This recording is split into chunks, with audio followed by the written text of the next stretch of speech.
Mesdames, Messieurs, bonsoir et bienvenue dans ce journal qui démarre avec un léger retard dû à la retransmission en direct des matchs du championnat d'Afrique des Nations.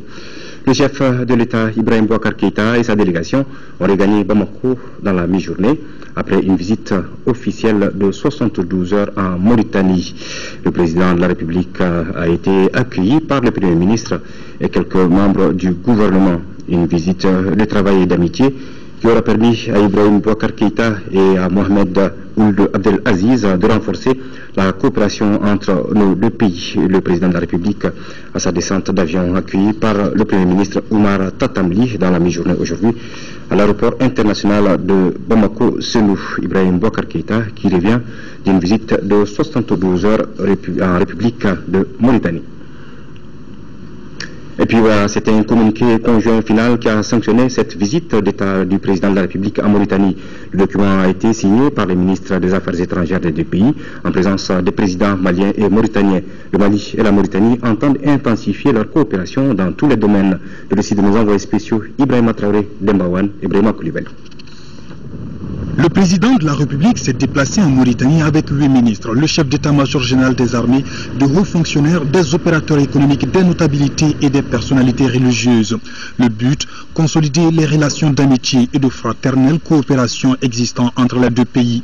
Maliens et Mauritaniens partagent désormais une parfaite identité de vue sur les sujets abordés. D'abord sur la situation sécuritaire dans la sous-région sahélo-saharienne. Les deux chefs d'État.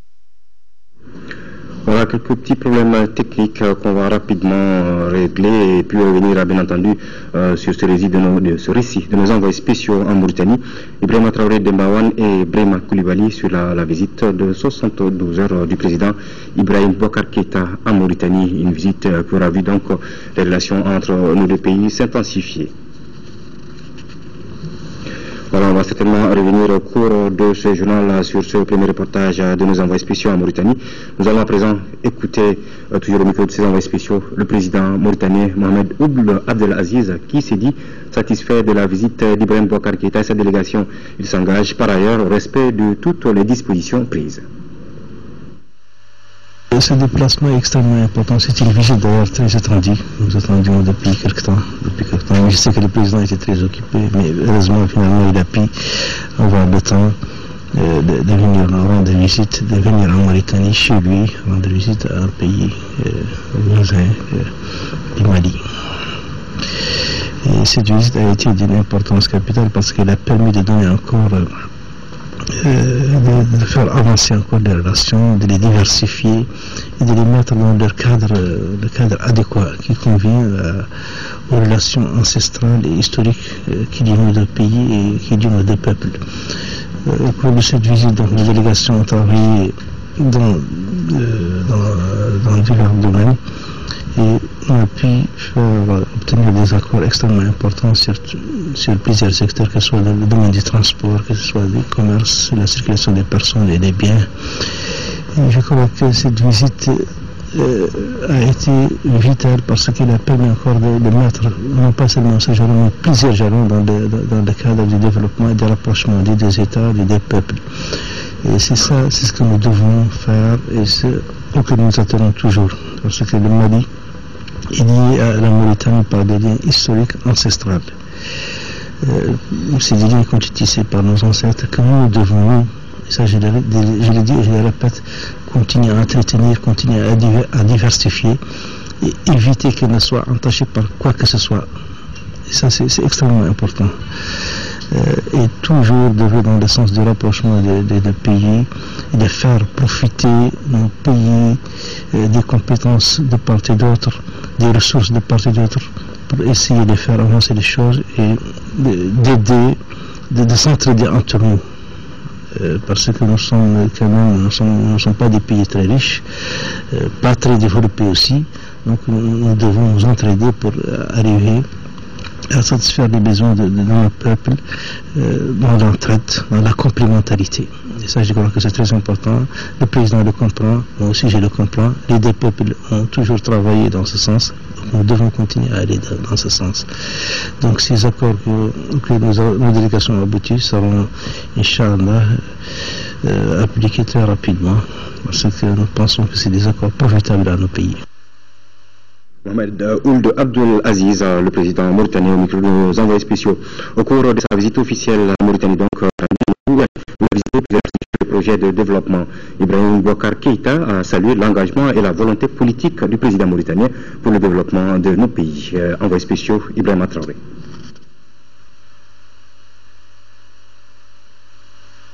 Une nouvelle gouvernance, désormais vertueuse, serait à l'œuvre.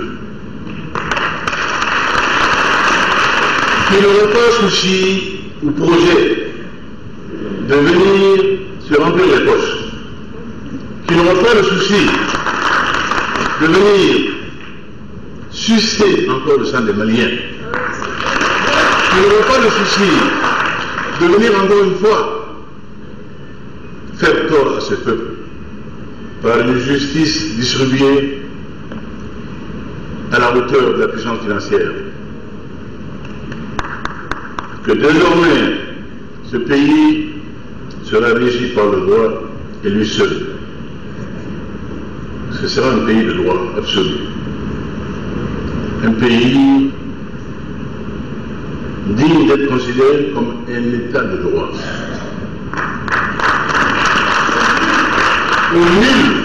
Où nul, désormais ne saurait prétendre être au-dessus de la loi. Personne. Tout mis en cause, fût-ce Ibrahim Boubacar Keïta, qu'à Dieu ne plaise, répondra.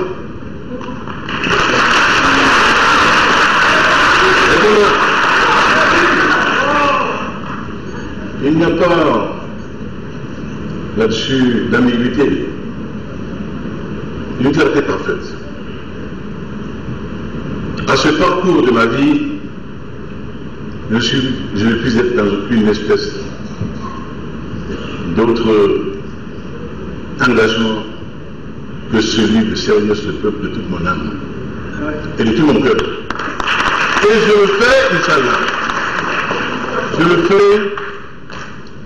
Je le ferai convaincu que ce qui s'est passé le 11 août dépasse de loin mon humble personne, qui a là un message dont chacun devrait comprendre la teneur. Nous ne voulons plus de ce qui s'est passé. Nous savons le monde. Nous sommes intelligents, nous comprenons. Il n'y a désormais aucune des malices qui ont prévalu par le passé qui pourrait être de mise. La chose publique, désormais, devra être sacrée et elle le sera, Inch'Allah. Je n'ai aucun souci de réguler quelque compte que ce soit. Comment voulez-vous, quand Dieu vous a autant comblé, être petit pour vouloir régler les comptes avec qui? Avec qui? Non, je ne serai pas ingrat vis-à-vis de Dieu. J'ai devoir de partage égal, de justice au service de ce peuple et de lui seul. Mais là, alors là, à ce niveau-là, je serai absolument intraitable. Il ne s'agit pas de moi. Il ne s'agit pas de moi. Il s'agit de ce pays, il s'agit de ce peuple. La confiance placée en moi ne sera pas galvaudée. Inch'Allah. Il faut donc la paix pour construire. Il faut la paix pour travailler. C'est pourquoi je voudrais conjurer encore une fois nos frères qui ont des doléances, des motifs de se plaindre, de comprendre que désormais, celui qui préside au destin du Mali est un homme qui craint Dieu, est un homme qui ne ment pas, est un homme qui ne dit pas ce que tu veux entendre, mais qui que tu sois te dira la vérité, au risque de te le faire. terroriste de nucléaire. C'est celui-là aujourd'hui à qui il doit confier le destin du pays. Dès lors, faites-lui un niveau de confiance. Ma main reste tendue. Dans la fraternité, dans l'intelligence des cœurs. Je ne dirais pas comme Arafat des Nations Unies, dans ma main,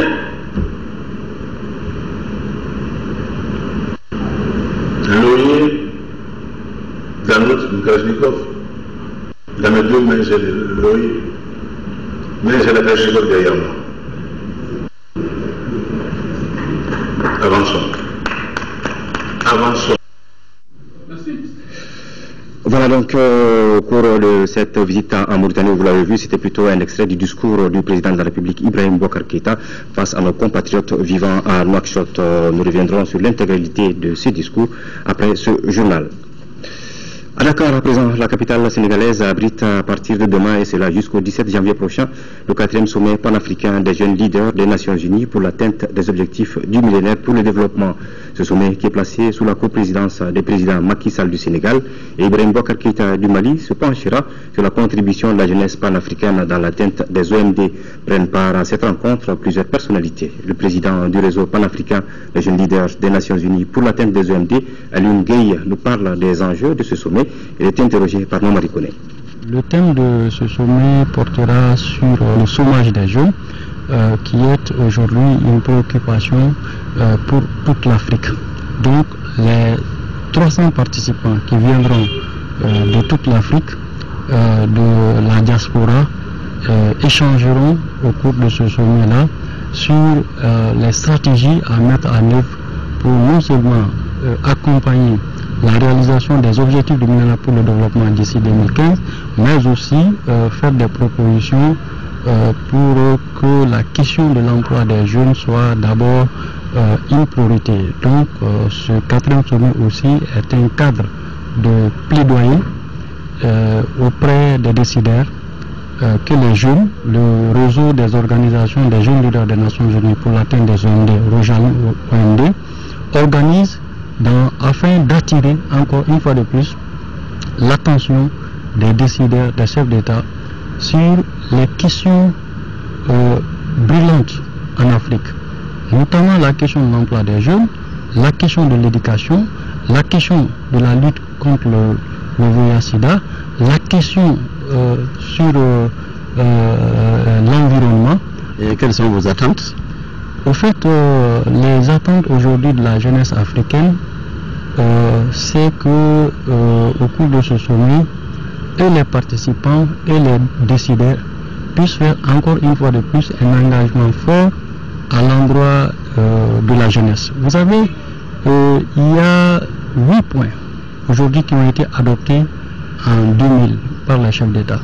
Mais parmi les 8 points, il n'y a aucun point qui n'évoque de façon spécifique les jeunes. La jeunesse africaine souhaiterait que l'attention des chefs d'État et des hautes personnalités puisse être attirée sur l'adoption d'un objectif spécifique dans le cadre de la reformulation des objectifs du millénaire pour le développement qui sont en cours, processus dans lequel les jeunes joueront pleinement leur rôle. À présent, notre dossier devoir de mémoire sur la libération du Nord et l'intervention française du 11 janvier 2013. Ce soir, Mariam Sagara nous revient avec des témoignages sur la bataille sanglante avec les terroristes livrés à Konna, des moments inoubliables évoqués ici par des combattants. Les dernières frappes des djihadistes à Konna avant l'intervention de Serval avaient, à la surprise des chefs, renouvelé le courage des forces combattantes sur le théâtre des opérations. Tous sur la première ligne s'apprêtaient à se battre jusqu'à la mort. Une fois à Sévaré, on s'était dit que c'était notre dernière ligne de repli. Toutes les forces présentes ce jour-là, on s'était concerté à aller à la reconquête tout de suite. Ce qui nous manquait, c'était l'appui aérien. Et l'appui aérien est venu de la part de la mission Serval. Ça a été déterminant, salutaire. Pour eux, ces djihadistes terroristes vont marcher sur pour atteindre Sévaré. La bataille de Konna, ça nous avait trouvé à Konna. Donc, On a combattu on a fait 48 heures de combat avec l'ennemi, face à l'ennemi. Donc maintenant, on est arrivé à Fatoma, on a décidé qu'on allait mourir là-bas, arme à la main, même si, il ne sait pas comme il faut dire, mais même si on va mourir, on ne peut pas reculer. Ce destin atroce a été évité de justesse grâce aux sorties multiples des gazelles, des rafales et des panthères de la France. On s'est replié sur Sévaré, et de Sévaré, on s'est armé, si j'ai dit armé de façon morale, d'aller sur Kona. Mais une fois à Kona, on a été buté à des problèmes de matériel surtout. Effectivement, on avait besoin aussi des moyens à rien, mais une fois à Sévaré, on s'était dit, on pouvait aller de l'avant, on pouvait aller reconquérir Kona et voir plus Gao aussi. Donc, on était sur le point de départ, arme à la main, et notre travail, c'est de tuer ou être tué. On savait que les djihadistes étaient armés plus que nous, mais ce n'est pas à cause de l'armement, mais c'est le cœur. Après la libération de Kona, les deux armées ont formé au sol une équipe soudée pour reprendre les régions perdues du nord.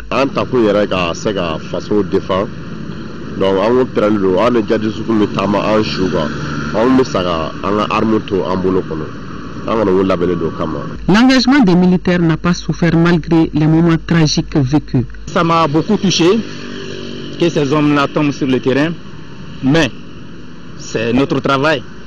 C'est notre travail. Et ils sont morts pour la nation. Ils ne sont pas morts pour rien, ils sont morts pour la nation. Et moi, j'ai été aussi blessé. Et je suis fier de ça. Et je suis fier d'accomplir ma mission. Seulement sans Serval, le peuple malien allait souffrir de ce grand dévouement de ses soldats. À Kidal, les travaux de réhabilitation des bâtiments administratifs se poursuivent normalement à la grande satisfaction des autorités régionales et des maîtres d'ouvrage. Les entrepreneurs de Kidal ont répondu à toutes les attentes. Ce sont là les constats faits par une mission conjointe du ministère en charge de l'urbanisme et l'AGETIP. Reportage à Tchemoko Sagara et Sidiki Balou. Dans quelques jours, la résidence du gouverneur de Kidal, les logements de ses conseillers et ceux des directeurs des services financiers seront prêts à recevoir leurs locataires. Les travaux de réhabilitation qui ont commencé le mois dernier avancent normalement à la grande satisfaction des maîtres d'ouvrage, c'est-à-dire les autorités régionales et l'AGETIP. Ce constat est fait par cette mission conjointe, ministère en charge de l'urbanisme et l'AGETIP. Ce travail doit se faire avec la qualité. L'urgence ne doit pas être un handicap à la qualité. Et nous avons insisté sur ça parce qu'il est très important que l'argent du contribuable soit géré de façon très efficace et très efficiente. Donc effectivement, nous avons rappelé aux entrepreneurs leur mission de bien travailler avec la qualité requise pour que effectivement les bâtiments que nous allons offrir à l'administration soient des bâtiments qui répondent aux standards tels que les spécifications des contrats le prévoient. Il s'agissait des travaux du type 1, c'est des travaux de légère réhabilitation. Les travaux se déroulent normalement. Ce résultat s'explique par la détermination des entrepreneurs de Kidal à gagner tous les paris malgré quelques difficultés. Les difficultés majeures qu'on a aujourd'hui sont liées à l'approvisionnement. Il y a certains produits qu'on n'a pas à Kidal sur le marché de Kidal, donc on est obligé de lancer les commandes sur Bamako ou ailleurs. Donc ça prend du temps. Au total, 22 groupements d'entreprises de Kidal auront la charge de ces 26 premiers lots pour la réhabilitation des bâtiments. C'est pourquoi le président de l'OPECOM Kidal a rencontré tous les entrepreneurs de la 8e région. Les échanges ont porté sur la maîtrise du contenu des lots. On a 26 groupements pour un ensemble de 76 entreprises. Maintenant, on a lancé des travaux en 4 lots. Un premier lot, ça fait 4, qui ont été adjudicés à 4 groupements. Maintenant, la deuxième phase est là qui fait 22 lots, qui seront pour 22 groupements. Donc nous, on a pris l'initiative des groupements. Cela va c'est pour la stabilité de la région et dans le cadre de la réconciliation nationale. En tout cas, les entrepreneurs de Kidal à l'unisson se sont mis d'accord à faire un travail de qualité d'ici fin janvier 2014. Nous restons dans les régions du Nord, à Tombouctou plus précisément. 90% des manuscrits ont pu être sauvés pendant l'occupation. Le retour de ces documents sur place était au centre d'une rencontre tenue dans la cité des 333 Saints. La direction de l'Institut Ahmed Baba a saisi l'opportunité pour évoquer le statut juridique des manuscrits, le renforcement de la collaboration avec les promoteurs privés des bibliothèques et la création d'une université à Tombouctou. Reportage à Tombouctou et à Tandina.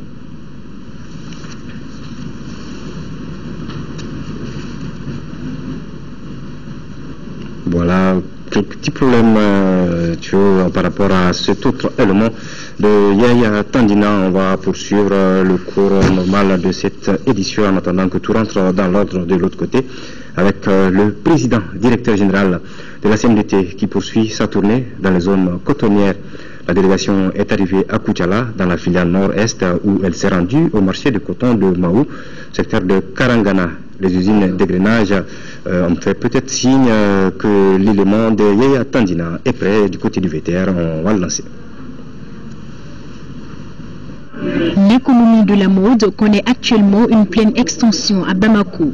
Les tailleurs classiques ont laissé la place à des grands maîtres de coupe et couture. Et aujourd'hui, un staff composé de 10 personnes entend plus que jamais valoriser les richesses du Mali à travers le monde. On n'a pas de structure pour ce secteur au Mali. Et comme on dit, l'union fait la force. Quand on est regroupé, je pense que chacun de nous peut avancer. Et aussi, c'est pour éviter l'isolement professionnel. Ça, il le faut.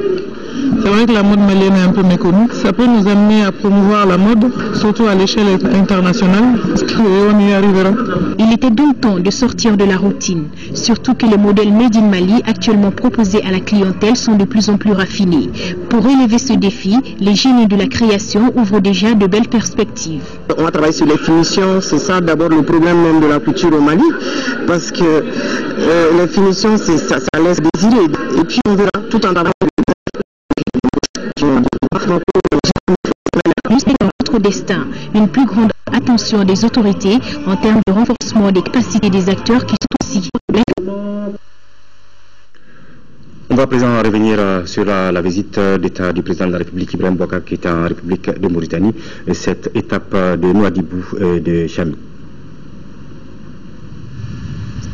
Nouadhibou est la capitale économique de la Mauritanie. Aujourd'hui, l'exportation des minéraux et le développement de nouveaux secteurs font de cette ville un pôle économique majeur pour la Mauritanie et sa sous-région. Le travail du gouvernement mauritanien est apprécié par le président de la République. D'abord, au niveau de l'autorité de la zone franche qui accorde des facilités douanières, fiscales et de change. L'existence d'infrastructures portuaires et d'installations industrielles offre aux investisseurs de la sous-région et en particulier maliens des opportunités d'investissement importantes. Beaucoup crient l'émergence. Ici, calmement, tranquillement, on est en train de créer les conditions structurelles de l'émergence, sans se payer de mots, de manière éclatante. J'en suis d'autant plus ravi que, je le dis désormais, nous avons avec ce pays des liens indéfectibles, de coopération amicale, fraternelle, pour le plus grand bonheur de nos deux peuples. Des politiques fortes, comme celle qui anime mon frère, le président Mohamed Ould Abdelaziz et moi-même, on peut déplacer des montagnes. Non loin de là se trouve une usine de conditionnement de poissons. Le traitement ici est estimé à 120 tonnes par jour. Là aussi, le président Ibeka a pu mesurer l'engagement des autorités mauritaniennes à promouvoir et à développer le secteur de la pêche. J'ai vu le conditionnement et les techniques les plus modernes d'hygiène et de conservation sont ici à l'œuvre.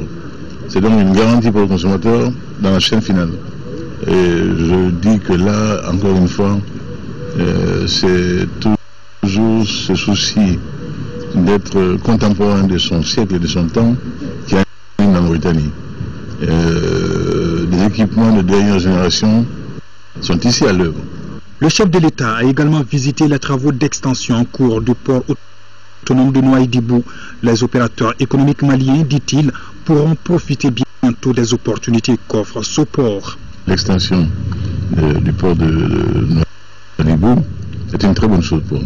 Déjà, ne vous inquiétez pas, nos opérateurs économiques connaissent la route de Nouadhibou.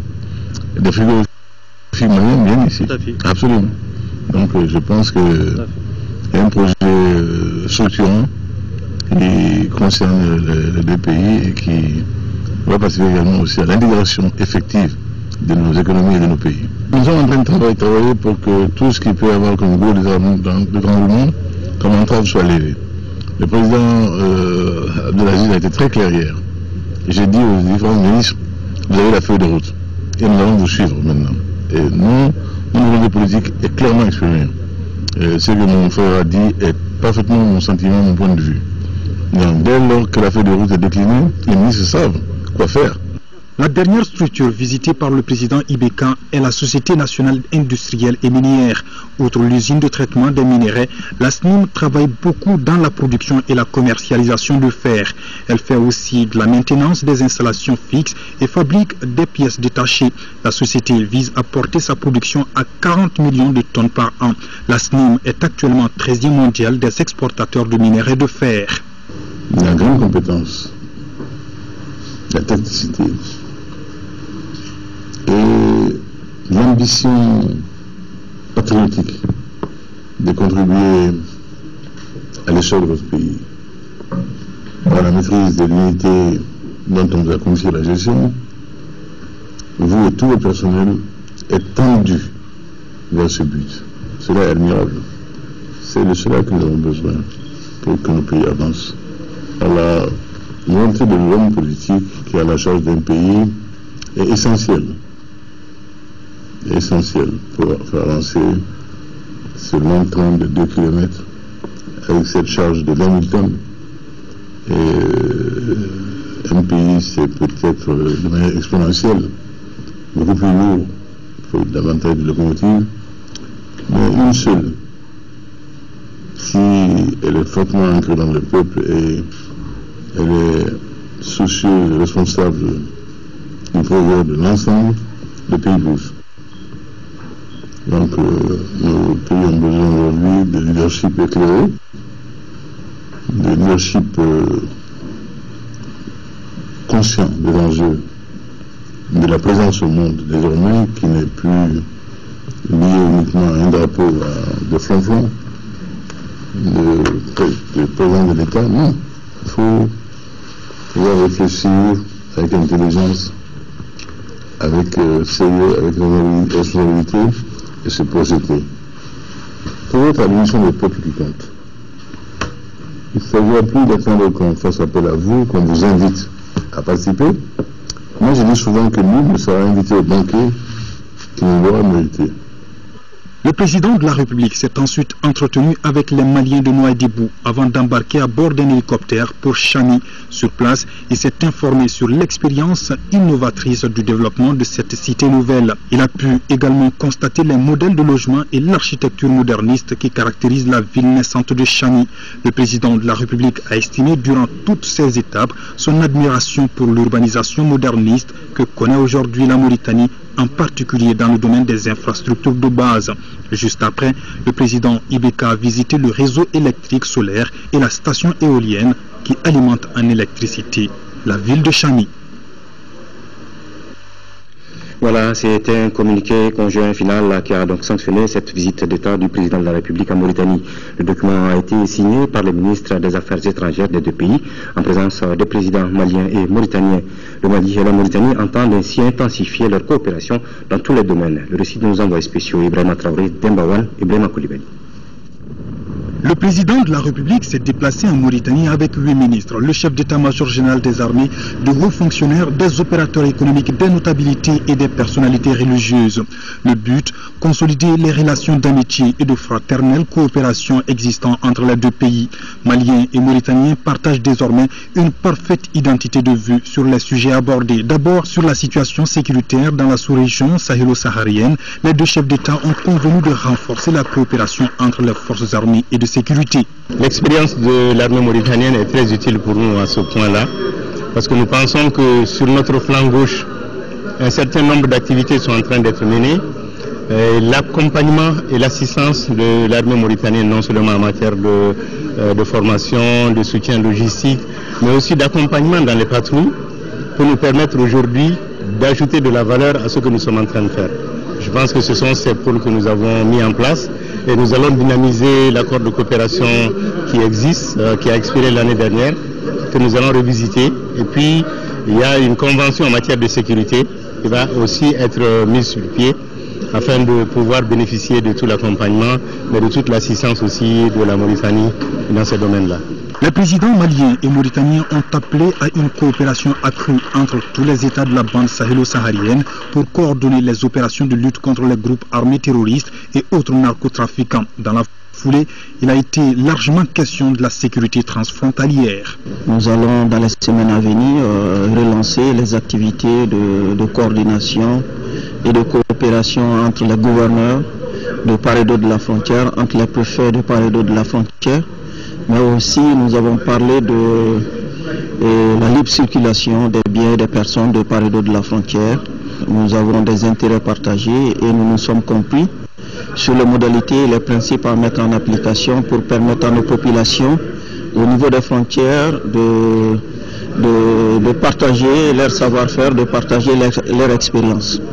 La partie mauritanienne a rassuré la partie malienne quant au rapatriement volontaire des réfugiés qui désirent rentrer au Mali en attendant la finalisation de l'accord tripartite devant permettre le retour conformément aux standards internationaux. Les deux chefs d'État se sont félicités des résultats de la rencontre entre les oulémas et notables des deux pays, prônant un islam pacifique et tolérant et renforçant les relations séculaires entre les deux peuples frères.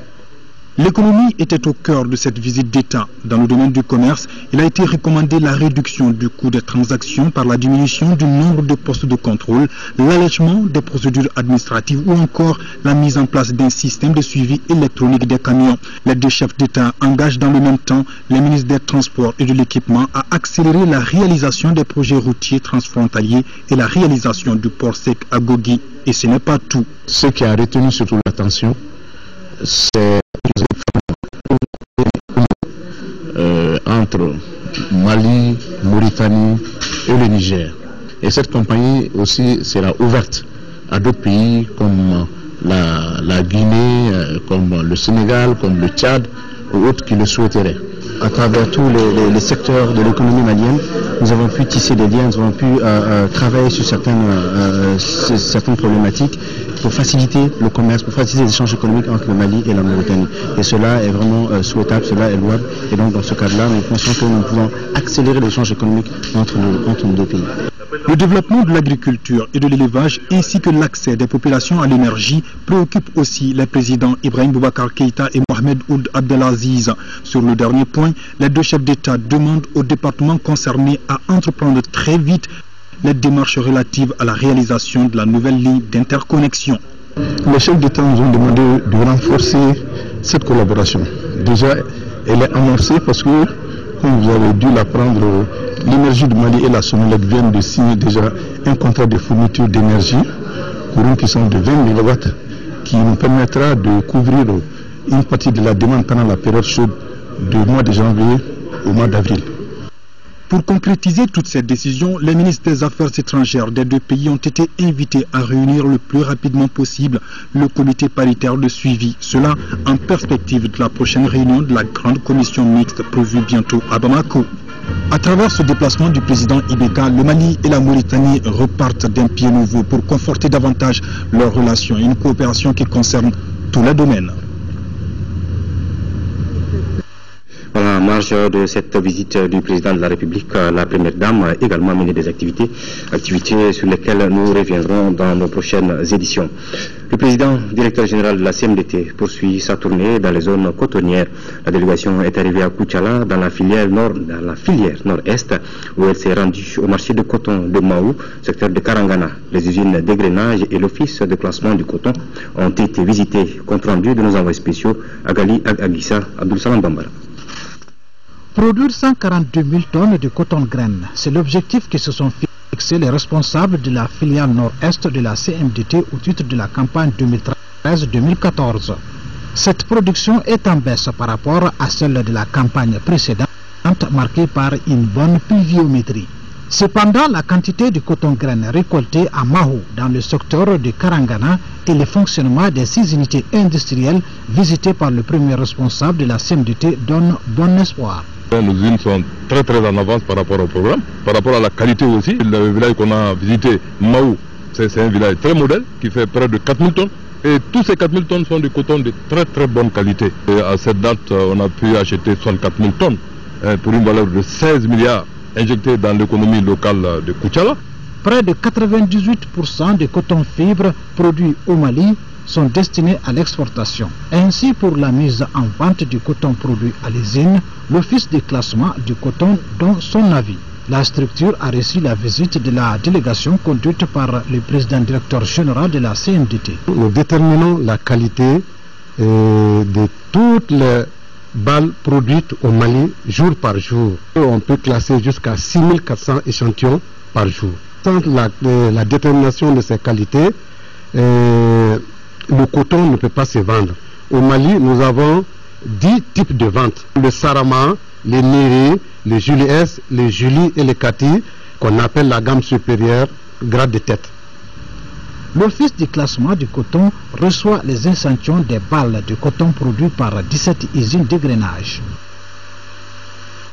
Suite et fin de notre série de reportages dans les universités de Bamako.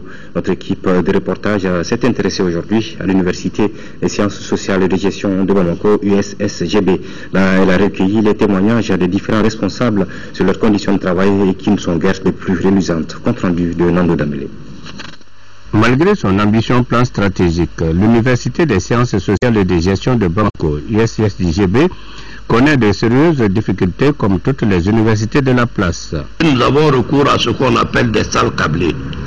Qu'est-ce que c'est qu'une salle câblée? C'est-à-dire cette petite salle-là, le professeur est dans une salle, les étudiants sont dans 5, 6, 7 autres salles, ils ne voient pas le professeur, c'est par visioprojecteur que le professeur anime le cours. Vous comprenez que dans ces conditions, les étudiants font tout.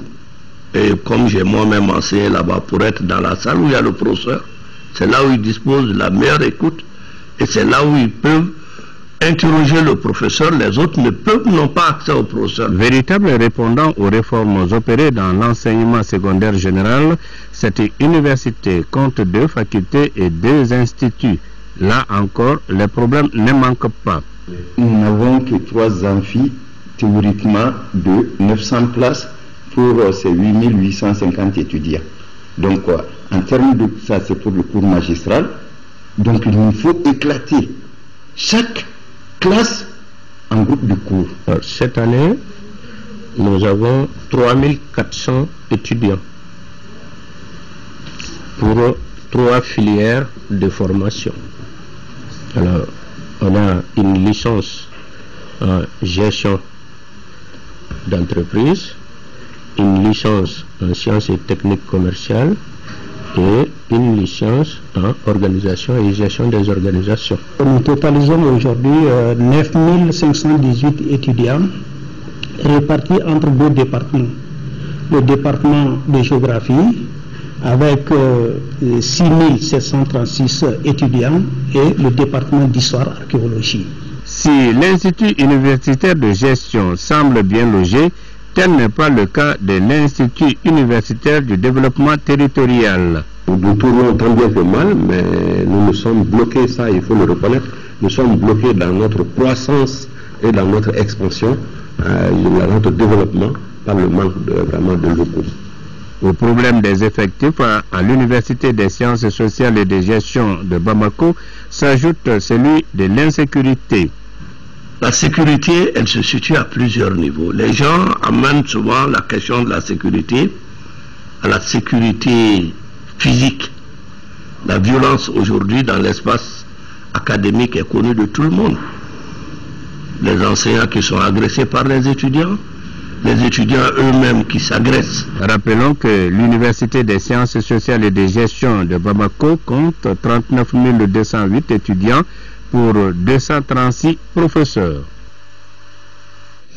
À Tombouctou, 90% des manuscrits ont pu être sauvés pendant l'occupation.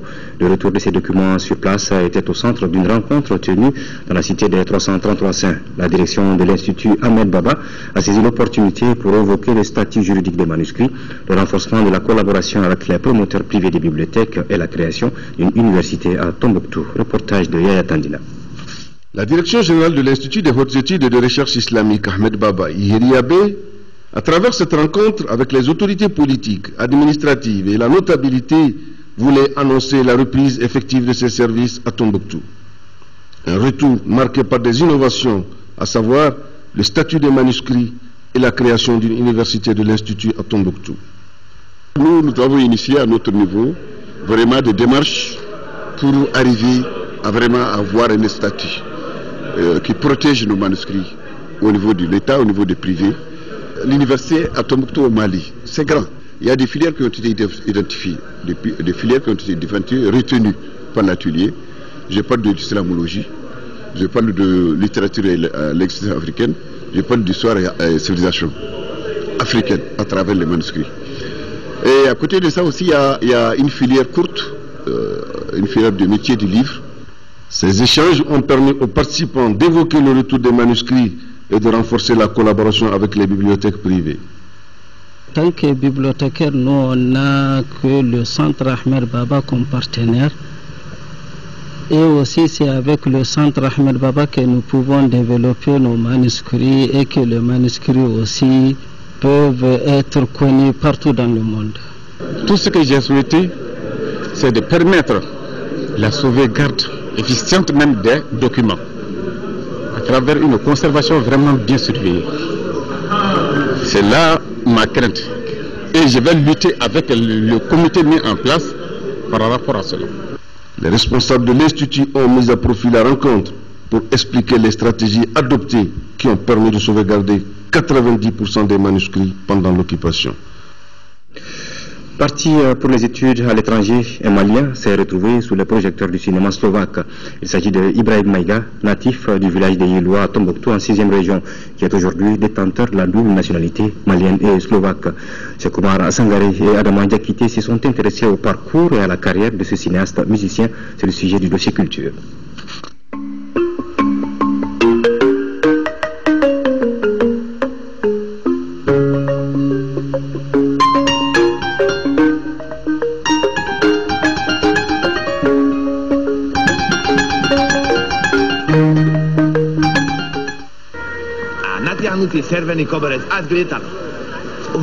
Il est malien, originaire du village de Yeloua, situé au bord du fleuve Niger, à la porte du désert, mais aussi et surtout grand acteur du cinéma slovaque.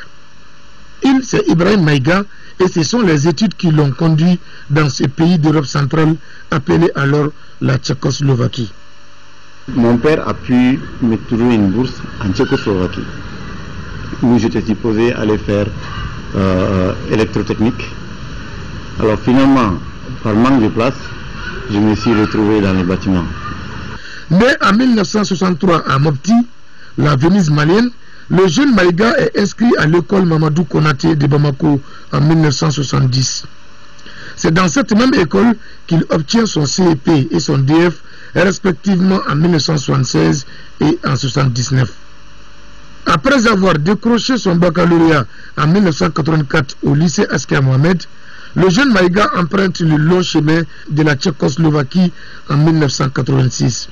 Un pays qui sera divisé plus tard en deux, en janvier 1993, la République tchèque et la Slovaquie, où vit notre compatriote. Notre étudiant se trouve obligé de mener des activités secondaires pour subvenir à ses dépenses. Alors donc j'ai rencontré un petit métis et qui était dans la culture, c'était un danseur. Alors un jour il a eu la gentillesse de me dire, il dit, mais monsieur Maïga, mais on est des amis, on est tout le temps ensemble. Au lieu de t'ennuyer à l'internat, mais il faut nous rejoindre. On va voir ce qu'on peut faire ensemble et puis quand on va faire nos présentations, il y a toujours des petits sous, ça pourra toujours t'aider. Sa première scène fut un véritable coup de maître. À force d'être avec lui, Une fois, il a monté une chorégraphie où il me dit, bon, tu sais pas obligé de danser, tu vas faire le présentateur. Banalement, j'ai commencé comme ça, et puis voilà, ça a eu un très grand succès. Avec la langue slovaque que je parlais, qui n'était pas tellement correcte, mais ça faisait marrer les gens. Les gens ont vraiment apprécié, ils ont aimé. Ce petit succès donne à Ibrahim Maïga certaine notoriété. C'est ainsi qu'il est désigné pour jouer le rôle de deuxième personnage dans le film La Fontaine de Susana.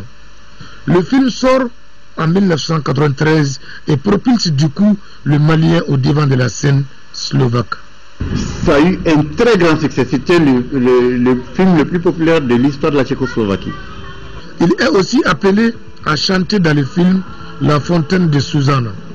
C'est ainsi qu'il trouve tout près une chanson de son enfance. C'est une chanson que nous on chantait ici quand c'est le mois de carême. Sunga lola, sundeveke sunga lola, selika lola, selideveke selika lola, Fatmata bintu. Tu vois, vous voyez? Donc ça m'est venu, c'était un souvenir. Ils ne comprennent même pas les sens. Ils ne comprennent pas, mais la mélodie leur a plu. Ils ont bien aimé. Ensuite, Ibrahim Maïga a joué dans un autre film intitulé Vive l'Afrique.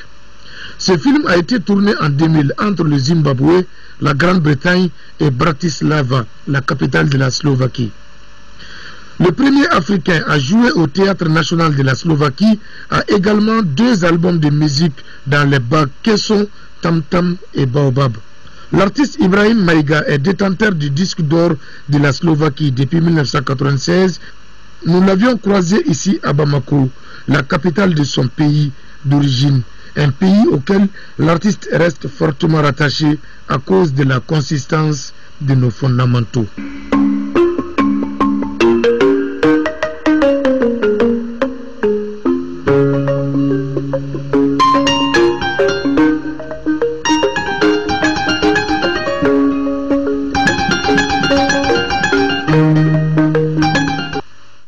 Bel exemple d'intégration que celui d'Ibrahim Maïga. De la culture, nous passons au sport avec du football, championnat d'Afrique des Nations. Les Aigles du Mali ont reçu une bonne entrée dans la compétition en battant le Nigeria par 2-1 à l'issue du match. Isaac Tchenou a recueilli quelques réactions. Ça a été quand même un match d'un bon niveau. On s'attendait à cela parce que le Nigeria n'est pas une petite nation de football. C'est pratiquement celle-là qui vient de remporter la dernière CAN. Et c'était pour nous aussi d'analyser techniquement cette équipe, voir ses forces et ses faiblesses, en vue de pouvoir dégager une stratégie de jeu. Et je pense que s'il y a une clé du match cet après-midi, ça a été la stratégie tactique défensive mise en place par les poulets. Ils ont bien compris le message et je pense que le message a bien passé parce que poser d'énormes problèmes à cette équipe nigériane. Elle a tenté à se variante, mais elle n'a pas pu trouver la solution. Je pense que c'est ce qui a été la clé de la rencontre de cet après-midi. Ce match-là, s'il serait terminé par un score fou, personne n'allait crier au scandale. Les occasions les plus nettes, on en a créé, mais on a raté. Ça se comprend parce que celui qui a suivi notre parcours, ça n'a pas été du tout facile. On ratait beaucoup d'occasions, on s'est créé beaucoup d'occasions, on ne marque pas. Et n'oublie pas aussi que c'est le tout premier match de la rencontre. L'entame est toujours difficile. Il fallait négocier. Je pense que cette négociation, le plus important, c'était d'avoir les 3 points. Peu importe la manière, je suis très content. Et je pense qu'on doit prier à la Tout-Puissant pour que cela soit une continuité. Et tous ce sont de nouveaux joueurs. Ils ont joué, ça fait 3 semaines qu'on est ensemble. Donc, ça ne suffit pas de former une équipe. Par contre, en plus, ce n'est pas championnat, ça fait 4 mois au pays. Moi, je voudrais féliciter les jeunes pour le match qu'ils ont livré aujourd'hui. Ils ont tout donné. Et le tournoi démarre très bien. Il faut qu'il y ait une continuité, qu'on aille jusqu'au bout. Et toutes mes félicitations à l'équipe. Des sentiments de bonheur, de grande joie. Et comme je l'ai dit aux jeunes, il suffit d'y croire et la victoire est à notre portée. Et la preuve, aujourd'hui, ils ont joué avec le cœur et il y a bon espoir pour la suite. Bravo. Là, c'était hier contre du groupe A et cet après-midi, la poule B est entrée en lice. Le Zimbabwe et le Maroc ont fait match nul 0 but partout et l'Ouganda a pris le meilleur sur le Burkina Faso, battu par 2-1. Résumé des 2 rencontres avec Abdul Karim Kaba. Dans cette poule B, le Burkina Faso s'est fait surprendre par une équipe dynamique d'Ouganda, 2-1. Du début jusqu'à la fin du match, le rythme était infernal. Après le coup d'envoi, 15 minutes ont suffi aux Jaunes Noirs d'Ouganda pour ouvrir le score par Yunus Santamou. La mi-temps intervient sur ce résultat d'1-0 en faveur d'Ouganda. En seconde période, les Ougandais continuent sur le même scénario. 72e minute, Yunus Santamou signe son doublé. Le deuxième but également pour l'Ouganda. À 3 minutes de la fin, le Burkina Faso réduit le score par Cyril Bayala. C'est sur ce score de 2-1 pour l'Ouganda que la rencontre prend fin. Auparavant, en premier match, le Zimbabwe et le Maroc se sont neutralisés 0-0. Ce lundi, la poule C sera à l'honneur. À 15h, le Ghana affrontera le Congo. En seconde rencontre, à 18h, la Libye sera aux prises avec l'Éthiopie. Les aides du Mali, qui avaient gagné lors de la journée inaugurale 2-1 face au Nigeria, feront leur deuxième sortie mercredi contre l'Afrique du Sud, pays organisateur. La rencontre est prévue pour 15h, temps universel. Voilà, vous avez toutes les précisions sur la programmation avec Abdul Karim Makaba. Et l'association des entraîneurs de football du Mali a désormais un nouveau président, Issa Kolon Koulibaly, élu à la tête de l'association à l'issue d'une assemblée générale. C'était hier au pavillon des sports du stade Omnisport Modibo Keïta, Koumaniambele. C'est devant la crème des entraîneurs maliens de football que Issa Kolon Koulibaly a été élu avec la majorité des voix, soit 67 contre 13 pour Amadou Nouagué avec 2 abstentions. Conscient de la tâche qui l'attend, le tout nouveau président de l'association des entraîneurs de football du Mali place son mandat. Sous les chantiers de la rénovation et la consolidation des acquis de notre association. De ce fait, nous allons sans délai faire une relecture des textes pour un fonctionnement efficace et transparent de notre association. Dans la plus grande sportivité, fair play oblige, le candidat malheureux affirme son soutien à la nouvelle équipe. Tout ce que je leur demandais, en un mot, je veux que ce soit un bureau digne, un bureau de fair play, un bureau de la paix, dans les conditions normales.